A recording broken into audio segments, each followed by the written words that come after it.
इसलिए शादी मत करो क्योंकि आपके सारे दोस्त शादी कर रहे हैं। इसलिए शादी मत करो क्योंकि आप रिश्तेदारों के सवालों के जवाब देते देते थक गए हैं। इसलिए शादी मत करो क्योंकि आपके छोटे भाई बहन अभी लाइन में हैं। इसलिए शादी मत करो क्योंकि सोसाइटी के अकॉर्डिंग आपकी एज ज्यादा हो रही है। शादी तब करो जब आपको कोई ऐसा मिले जो आपके प्यार के काबिल है, क्योंकि शादी कोई छोटा फैसला नहीं है, जिंदगी भर का फैसला है। मुझे यहाँ पे क्यों लाए हो?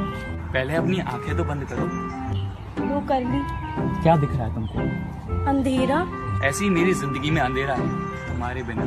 चल बे हट, मुझे लगा किस करेगा साले। सोचता वाह, तू कौन है बे? भाई साहब, मेरी एक्स गर्लफ्रेंड है। बेबी, यहाँ के सारे एटीएम बंद हैं, मैं आगे जा रहा हूँ। अबे तू? ओ भाई साहब, क्या है? अबे एक्स गर्लफ्रेंड है मेरी।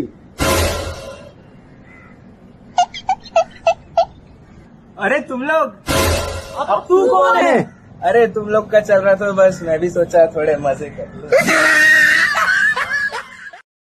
ये मेरा लास्ट वीडियो है, अब वीडियो नहीं बनाऊंगी क्योंकि जो लाइक्स आते हैं वो सेलिब्रिटीज़ को ही आते हैं। आप कितनी भी मेहनत कर लो, आपको कोई लाइक्स नहीं आने हैं। तो 25-30 लाइक के चक्कर में पूरे दिन की 3 GB की मेहनत